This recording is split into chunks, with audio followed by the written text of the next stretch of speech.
This program contains content that may disturb some viewers.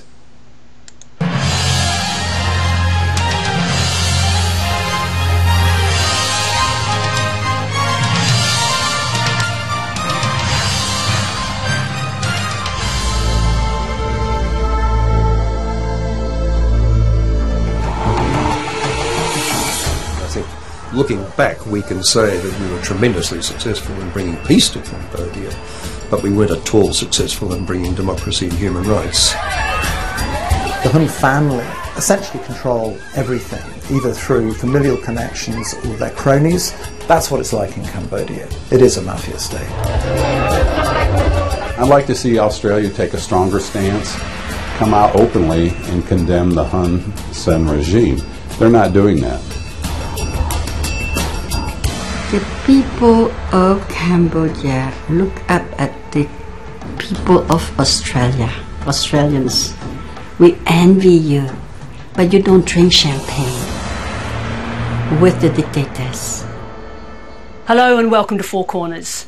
Australia led the international effort to bring peace to Cambodia after genocide and civil war devastated the Southeast Asian nation and cost millions of lives. Since then, hopes for a democratic future for Cambodia have disintegrated under the 33-year rule of Prime Minister Hun Sen. In yesterday's national election, Hun Sen extended his term as Prime Minister after banning his main opposition party last year and stifling almost all dissent. Hun Sen's family and cronies have made huge fortunes during their decades in power. A Four Corners investigation has found members of Hun Sen's inner circle have acquired property and companies in Australia worth millions of dollars, and the regime has built a local support base, sometimes through intimidation of the Cambodian community here. Despite Australia's close historical relationship with Cambodia, it now stands accused of failing to stand up for democracy and for supporting Hun Sen's brutal regime through a relationship which provided an extra $40 million worth of aid in return for Phnom Penh taking some of Australia's unwanted refugees. Sophie McNeill travelled to Cambodia to investigate Australia's dealings with the dictator.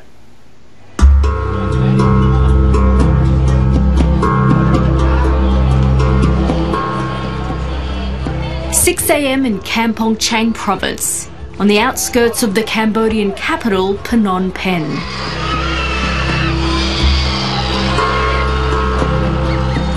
More than 20,000 workers from nearby garment factories gather to await the arrival of Cambodian Prime Minister Hun Sen.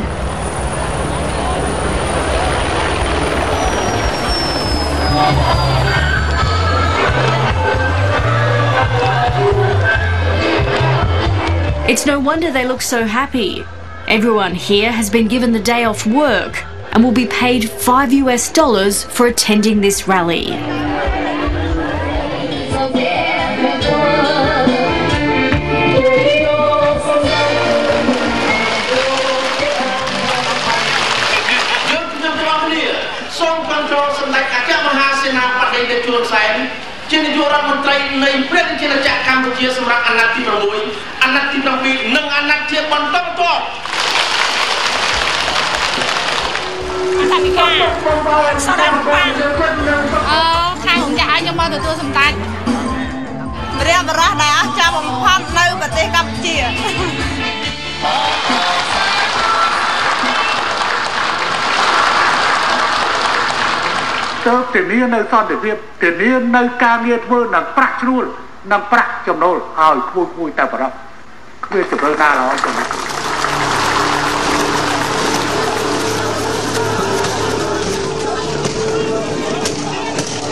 During 3 decades of rule, Hun Sen has cemented his grip on power using a combination of intimidation, fear and violence.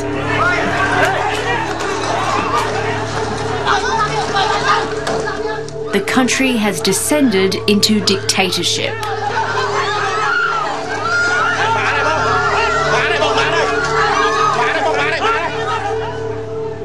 We've seen a kind of return to the communist era where, you know, in the 80s, every time you moved, every time you did something, you needed permission. People were following you. You had to report back. Well, we're seeing that return. Well, for all practical purposes, he is a dictator. I mean, he's very, very authoritarian. I think everybody has seen this coming. I don't think there are too many illusions left about Hun Sen's willingness to do whatever it takes, however violently, ever disreputably, to stay in office. He's a hardcore authoritarian with a communist background, someone who has, over the period of 3 decades, assembled, a team of commanders in the police and army who are very loyal to him and prepared to do whatever it takes in terms of violating human rights to keep him in power. Hun Sen was a commander in the Khmer Rouge, whose murderous reign killed an estimated 2 million Cambodians.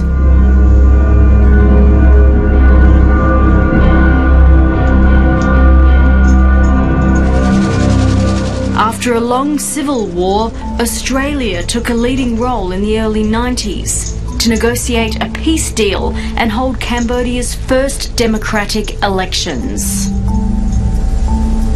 Former Foreign Minister Gareth Evans was one of the architects of the agreement.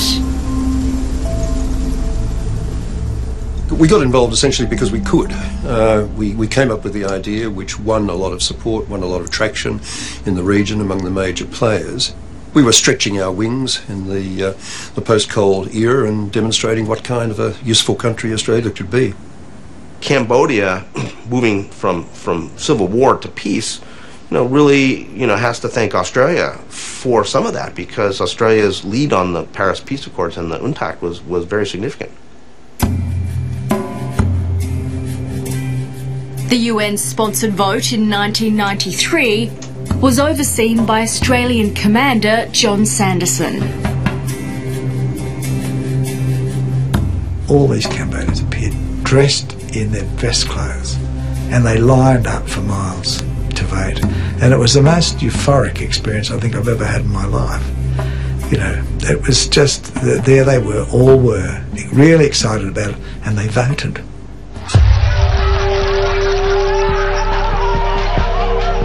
Hun Sen's Cambodian People's Party, the CPP, lost the historic election, but he refused to accept the result, forcing negotiations that saw him appointed as a joint Prime Minister.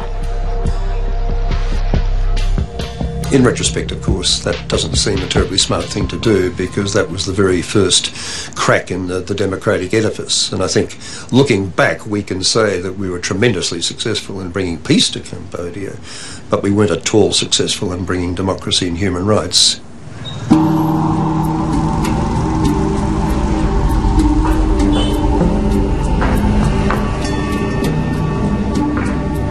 In Cambodia today, there's an atmosphere of deep fear.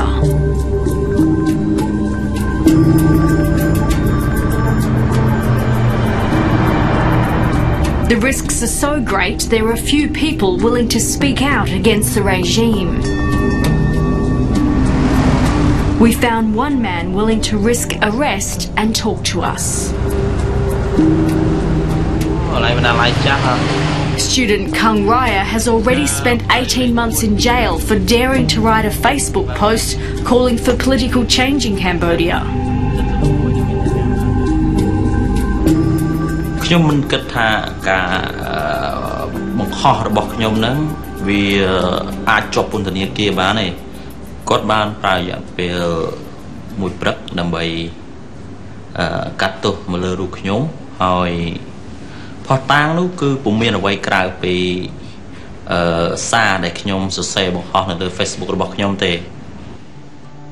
Kung Rai's family have asked him to stop being so outspoken.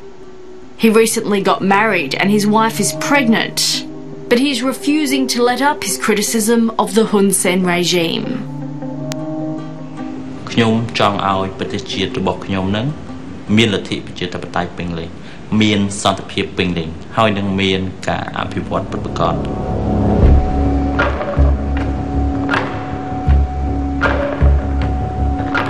Before the election, Hun Sen launched an unprecedented crackdown to ensure he would win.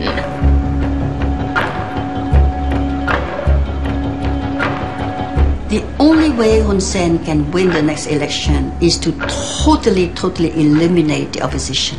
Totally. That was at the point that I think the CPP decided, okay, enough is enough. We're going to have to crack down on this, otherwise we might face a loss of power in 2018.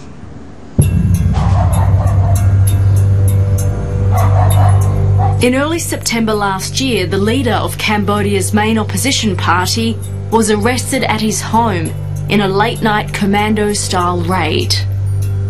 Kem Sokha's wife says they were asleep when their house was surrounded. គ្នាវាច្រើនណាប្រហែលជាង100នាក់សិតតែកំភ្លើងជ្រងច្រាងធ្វើដូចវានឹងមកសមត្ថភូមិអញ្ចឹងណាមកចាប់ប្តីយើងដាក់ខ្នោះទៅក្រោយឯងតែហ៊ានជ្រងច្រាងតែដើរគាត់ទៅអញ្ចឹងណាថាវិការដ៏មានតម្លៃ Kem Sokha's arrest came 4 years after he gave this speech at a temple in Melbourne, where he said he was receiving advice from American experts.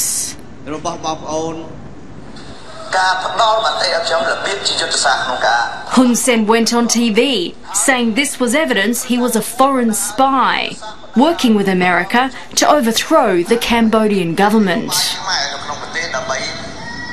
ការចោទប្រកាន់ហ្នឹងគឺអយុត្តិធម៌ជាទីបំផុតគឺជាការចោទប្រកាន់មួយដែលគ្មានមូលដ្ឋានច្បាស់លាស់ចេះតែចោទដើម្បីចាប់គាត់តែប៉ុណ្្នឹងព្រោះលោកហ៊ុនសែនហ្នឹងគាត់ខ្លាចចាញ់ឆ្នោត Kem Sokha has spent the last 11 months locked up in a maximum security prison on the Vietnamese border, and his party has been banned. And for this, he is essentially held in solitary confinement in this prison, far away from everyone, waiting for a trial that may or may not happen. After the opposition leader's arrest, his deputy fled overseas. Musa Kua was tipped off that she would be the next to be jailed. 2 phone calls made telling me, you better go. You are next. We can't disclose her location for fears over her safety. We are used to living this life of not knowing who's going to come up at us, who's behind us. But we shut it off. Otherwise, we can't continue our path toward what we want, which is democracy through free and fair elections. After the opposition was crushed, independent media was next. Within a few weeks, we saw the closure of more than 32 broadcasts of Radio Free Asia and several Voice of Democracy and Voice of America. And shortly after, under the pretext of taxes, the closure of Cambodia Daily. 2 reporters from Radio Free Asia were arrested and jailed, accused of espionage.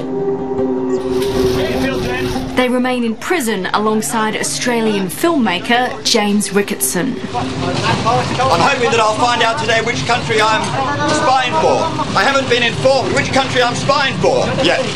Mr. Ricketson has now spent more than a year in jail after he was arrested for flying a drone over an opposition rally and charged with being a spy. The courts are completely in the control of the CPP, and because the media is completely in control of the CPP, they can say whatever they want, and it's just spun out there as the truth and the law. And so you have Hun Sen saying, well, you know, everything we're doing is according to rule of law, but it's rule of law that he's written the laws, and it's his judges who are determining what's legal and what's not.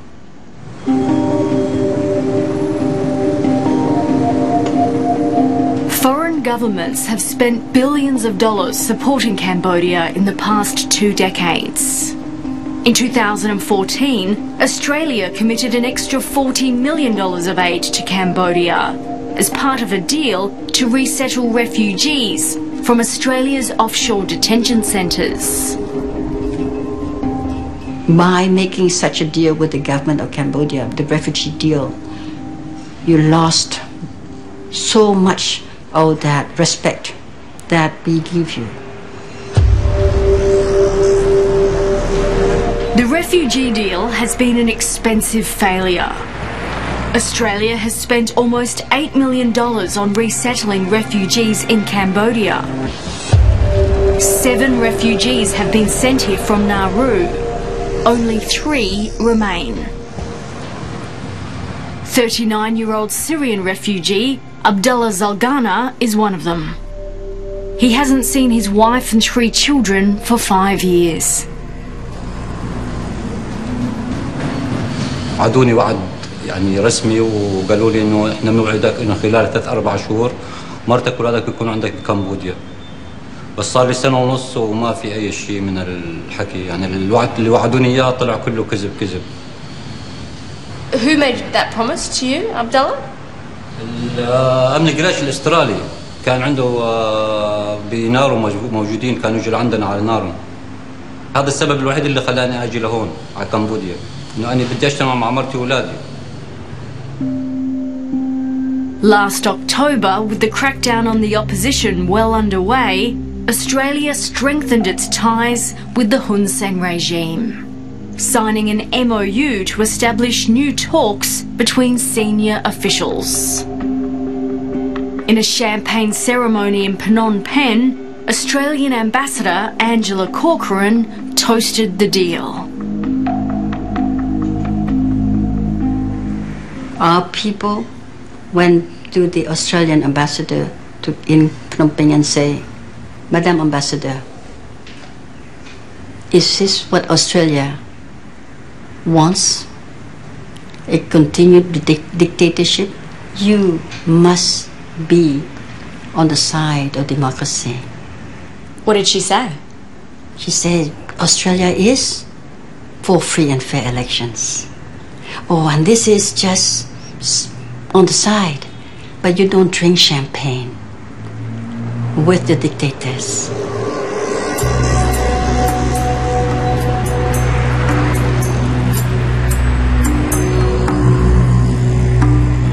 We found the Australian ambassador, Angela Corcoran, in the southern Cambodian town of Sihanoukville, as she waited to meet an official from the Hun Sen regime.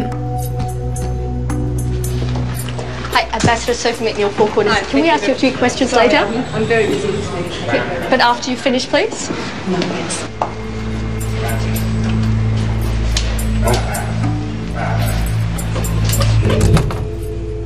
Is it time for quiet diplomacy to be over when it comes to Cambodia?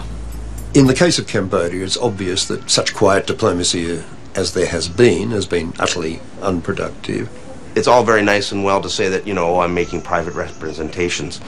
But, if the reality is that Cambodia responds to public pressure, not private pressure.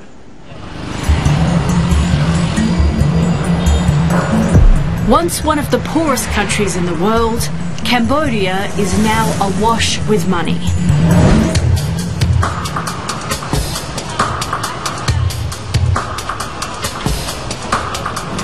Here in Sihanoukville, thousands of wealthy Chinese stream into town and spend big in the casinos. It's being pitched as the next Macau, while locals are banned from gambling.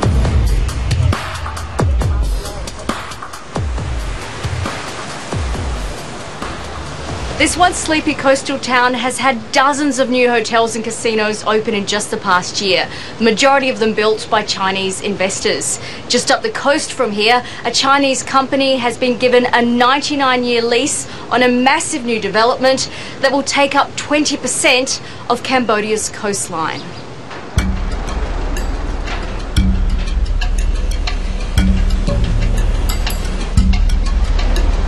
China is now the biggest foreign investor in Cambodia, spending more than $1 billion here in the last year. 3 special economic zones have been built in Sihanoukville, where close to 100 Chinese companies have set up shop. Local officials proudly talk up Cambodia's importance to China's ambitious One Belt, One Road global infrastructure project. ខ្ញុំឃើញថាគម្រោងផ្លូវមួយខ្សែក្បាត់មួយរបស់ចិនណាជំរុញឲ្យអ្នកវិនិយោគចិនចូលមកវិនិយោគមកខេត្តសៀនច្រើនក្នុងនោះគឺដោយសារតែថាតំបន់ខេត្តសៀននោះគឺមានសក្តានុពលជាច្រើនធ្វើឲ្យមានការតាក់ទាញដល់ពួកគាត់ដោយក្នុងនោះគឺខេត្តសៀននោះគឺជាខេត្តដែលជាប់នៅមាត់សមុទ្រហើយមានកំពង់ផែទឹកជ្រៅតែមួយគត់របស់ប្រទេសកម្ពុជាហ្នឹងដែលងាយស្រួលដល់ការវិនិយោគរបស់ពួកគាត់ I've described elsewhere Cambodia as being, for all practical purposes, a wholly owned subsidiary of China because of the huge economic dependence the country now has on Beijing.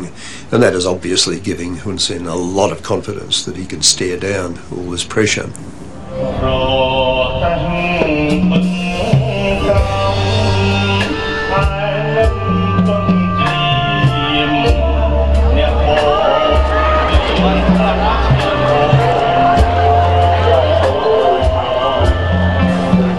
The competition for strategic influence in Cambodia is being played out here.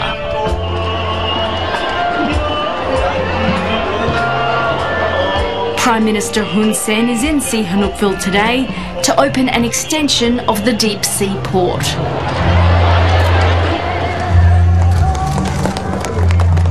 This project is funded by Japan as they try to keep up with Chinese money. China is now providing military support, infrastructure assistance, various different sorts of development aid. The defense minister of China was just in Cambodia, provided a $131 million package to the Cambodian armed forces. So, Cambodia has really thrown in with China. Cambodia has used its position in ASEAN to block criticism of China over its claims to the South China Sea. When you get that kind of relationship that we have now between Cambodia and China, making it impossible, for example, for ASEAN to reach consensus on resolutions on the South China Sea, then you've got a fairly significant geopolitical shift visibly occurring, and which does have unhappy longer-term implications. Cambodia has the coast, Cambodia has minerals, Cambodia has forest, Cambodia has a dictator. You can buy it all. Despite Cambodia's rapid economic development, millions of people here still live on just a few dollars a day. In the hills overlooking Sihanoukville port, villagers are struggling to hold on to land they've lived on for decades. A wealthy Cambodian businessman wants to develop this land. But this police have a gun and this... They had guns? Yes, have a gun. In June, security forces came and arrested 4 of the villagers, and they have been in jail since. This man watched as they took away his mother. Police ចាប់គាត់ទៅស៊ើបសួរបាទស៊ើបសួរមូលហេតុខ្ញុំថាបើចាប់ស៊ើបសួរមូលហេតុមិនបែរចាំផ្សេងដោយសត្វធាតុអញ្ចឹងផ្សេងតម្លាក់ដោយសត្វធាតុអញ្ចឹងហើយគេក៏អត់មានតវ៉ាមួយយើងដែរគេដឹងតែចាប់គាត់ទៅតែម្ដង គេចាប់ខ្ញុំទៀតសម្រាប់គុកគេប្រាប់បើថាសូមឲ្យសម្រាប់ជួយកូនចៅអាចទៅទទួលនៅលោកសម្រាប់ Everyone living here has been told they'll be forced off this land in the coming months. រឿងនេះគឺជារឿងមិនមែនតែរឿងនៅខេត្តសៀនតែឯងទេគឺគ្រប់កន្លែងតែតែមានតិចច្រើនតែមានព្រោះគឺជាទម្លាប់គឺឃើញថាពេលខ្លះហ្នឹងគឺម្នាក់ចំនួនដីធ្លីគឺតែតែមានដោយតាំងពីខ្ញុំមកគឺមានច្រើន The most dangerous place to be in Cambodia is a poor person on a piece of land that a rich person wants. In the capital, villagers from all over Cambodia are protesting after being thrown off their land.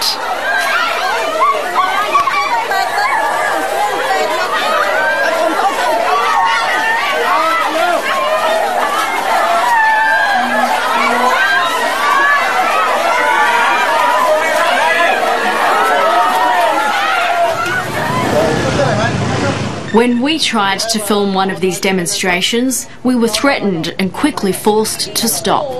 To get the permission. To stop! Look at these guys. There are other journalists here. There are other journalists. Land grabbing is just an incredible crisis in Cambodia.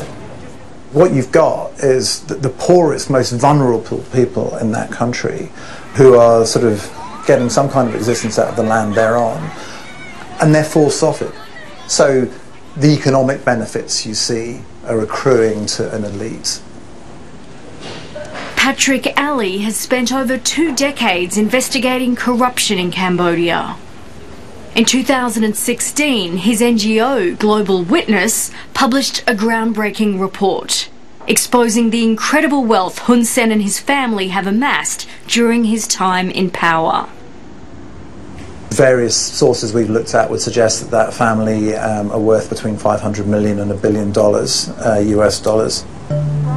The Hun family essentially control everything, either through familial connections or their cronies. The people of Cambodia have very little money. You know, it's one of the poorest countries in the world. And I know they have to look at their leader and say, you know, what about us? This is Hun Sen's family. Global Witness has documented how his children, their partners and other extended family members own a vast network of companies dominating numerous industries across Cambodia. So there's nothing that happens there that they don't control. And that is corruption in its most egregious form. That's what it's like in Cambodia. It is a mafia state. When the Global Witness report came out, not many in Cambodia dared speak about it. Political activist and commentator Dr. Kem Lay was an exception. He went on local radio to talk about it the day after it was released. វាតេតិនគ្នាមកន័យថាភាសាអង់គ្លេសគេហៅមាន correlation គ្នារវាងរបាយការណ៍ទី1ដែលនិយាយអំពី family tree ខ្សែស្រឡាយអ្នកលួចជាតិហ្នឹង 2 days after he did the interview, Kem Lay was having his morning coffee at a petrol station when he was shot dead.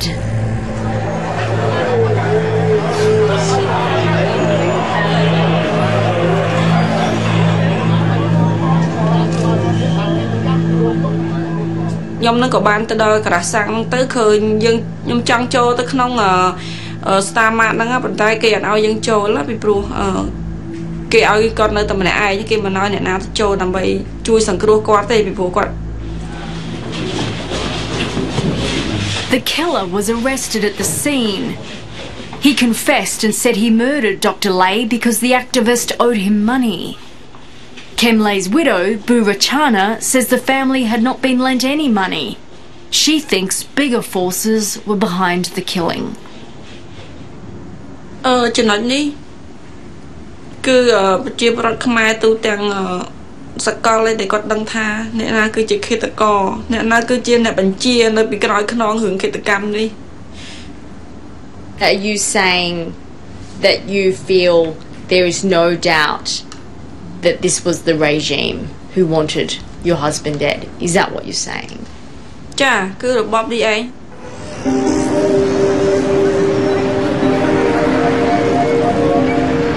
Tens of thousands of Cambodians mourned Kem Lay.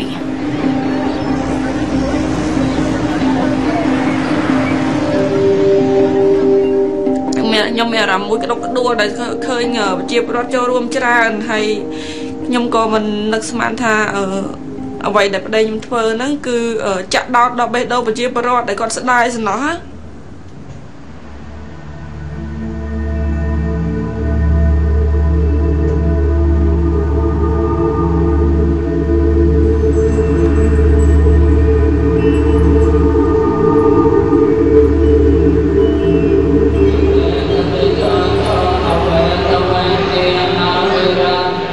Burachana and her 5 young sons were granted asylum in Australia in February. They're now living in Melbourne, where the Cambodian community recently commemorated the 2nd anniversary of her husband's death. ថ្ងៃនេះដែលsorry ថ្ងៃដែលស្វាមីនាងខ្ញុំបានបាត់បង់ជីវិតលាចាកលោកនេះទៅគឺជាថ្ងៃដែលនាងខ្ញុំបាត់បង់ស្វាមីដ៏ល្អនិងឪពុកដ៏ល្អរបស់កូនចា Just weeks after she arrived, Burachana received a death threat, warning that she and her children would be killed.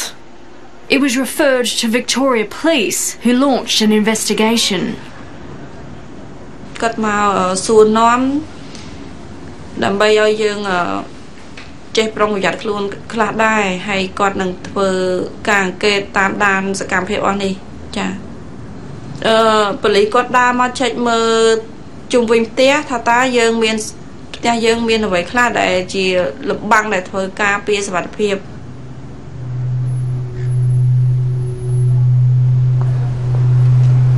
3 Australian Cambodian politicians critical of the regime were also named in the death threat letter. Member of Victorian Parliament Hong Lim, Dandenong Mayor Yu Hon Chia and Councillor Meng Hiang Tak.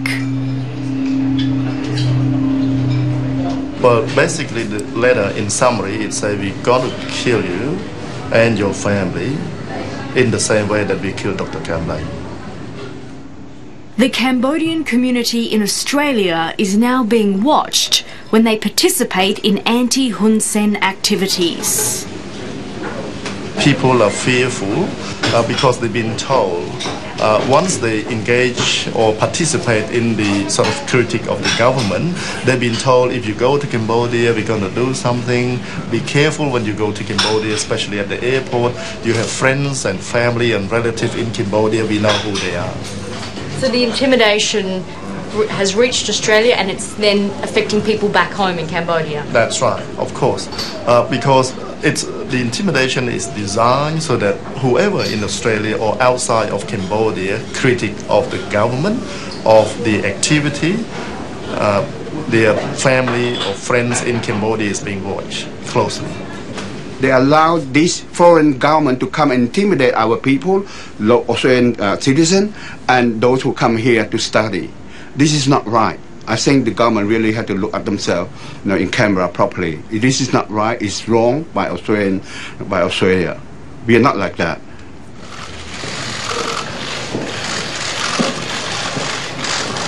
In March this year, Hun Sen visited Australia for the ASEAN conference.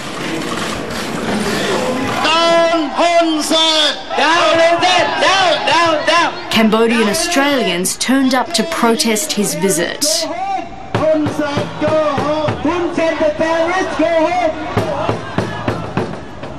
Before he came, Hun Sen issued a warning to demonstrators.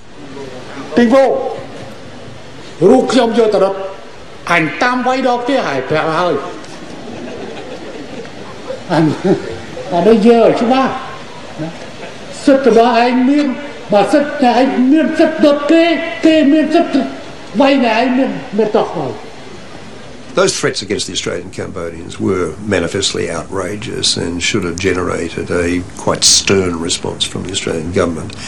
I didn't hear of any such response being made, but that was just above and beyond the pale. While Hun Sen was in Australia, regime supporters here held a welcoming party. He used the event to personally threaten Burachana and her children.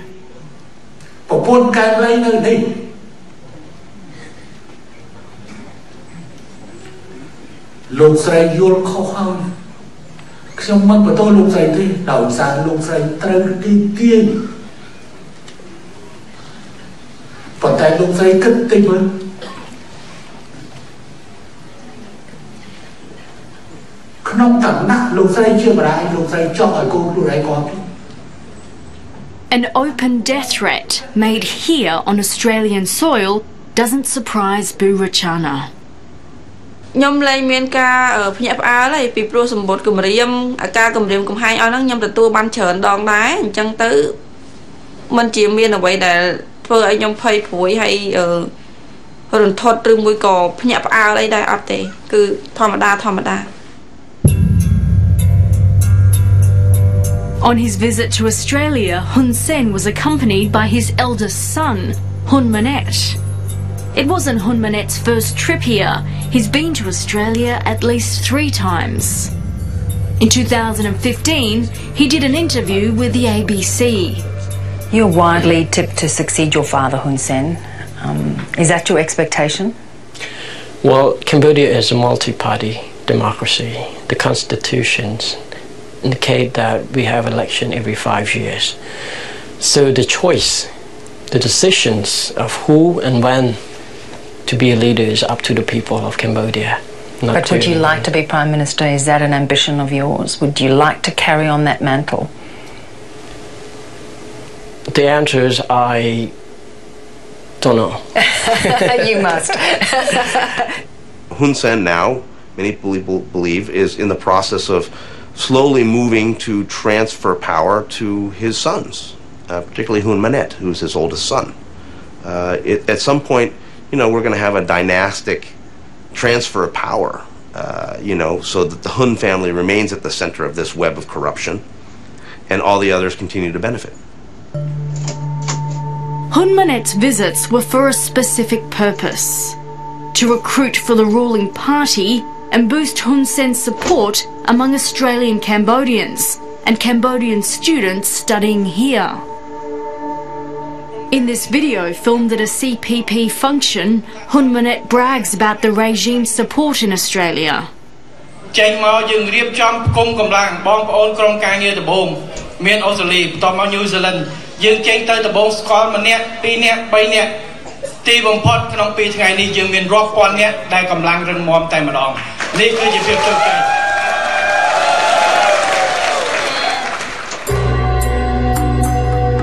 Another of Hun Sen's relatives who is a frequent visitor to Australia is his nephew, Hun To. Victoria Police questioned him over the death threat letter sent to Bu Rachana and the Cambodian Australian politicians.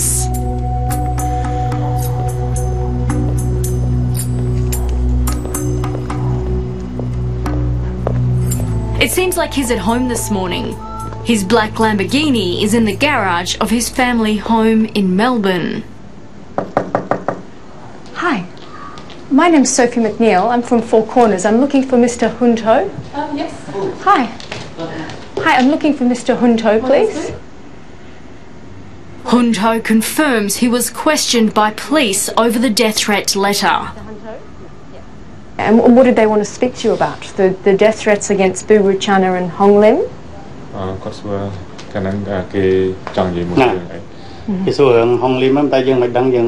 Yeah, they did mention that. Yeah, and what did you tell them? Were you behind that death threat, sir? He didn't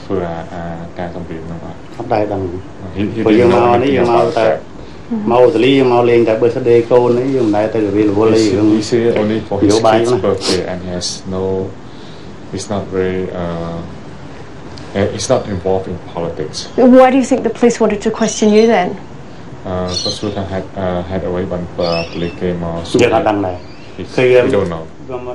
Hun To denies any involvement in the death threat. In 2003, he was also the target of an investigation by Australian authorities into heroin trafficking from Cambodia to Australia. But plans to detain and question him were derailed when he was refused a visa. And why do you think they denied you a visa? We don't know.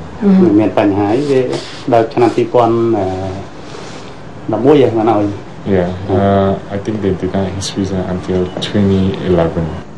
What do you say to allegations that you were involved in heroin smuggling? He's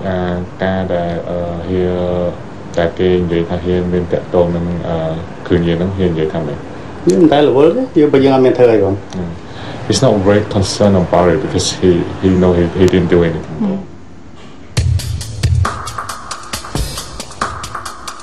Four Corners has uncovered more than $15 million worth of properties and companies in Australia, owned by members of Hun Sen's extended family and his political allies. There are now calls on the Australian government to restrict the ability of the regime to operate here.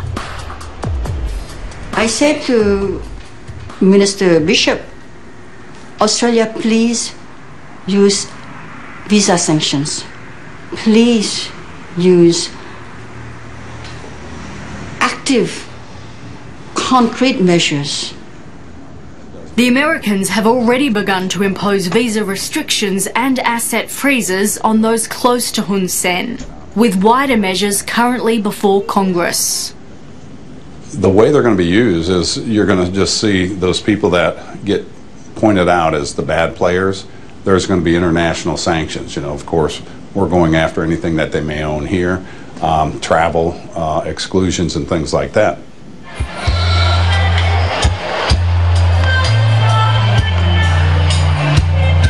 Back in Cambodia in the lead up to the election, Hun Sen uses his trip to Australia to claim he is accepted and loved abroad.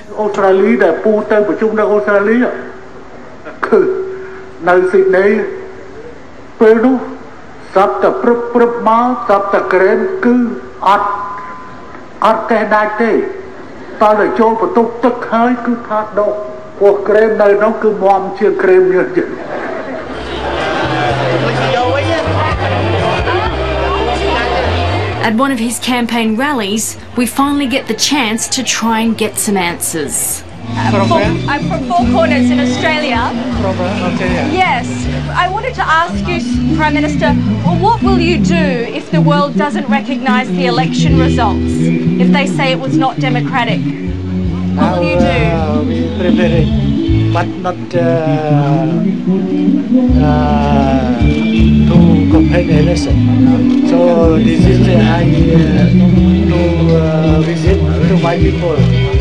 Yes, but the world says that this is not a democracy because the main opposition party cannot compete in these elections.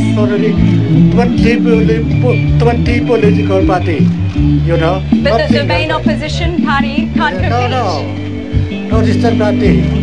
Hun Sen claims Cambodia is preparing to receive more of Australia's refugees. Will you continue the refugee deal with Australia?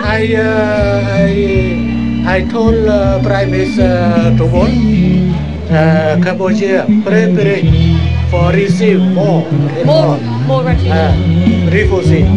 from Australia and to Cambodia. You told Prime Minister Turnbull. This is if Australia send more. You can accept them. You're ready. With Hun Sen poised to start a new 5-year term, there is pressure on the Australian government to reassess its relationship with Cambodia and its dictator. Should Australia recognise the election results? Oh, it would be very hard to do that in the context of the banning of the major opposition party and everything that's gone before. It's a sham. I don't think it'll be credible, and I don't think the government will. I think they'll have to hedge what they say about it because they won't be able to say that it's credible. I think what you'll see is we're going to stand up and just say these are a sham election. This is nowhere near free and open elections. I'd like to see Australia take a stronger stance, come out openly and condemn the Hun Sen regime. They're not doing that.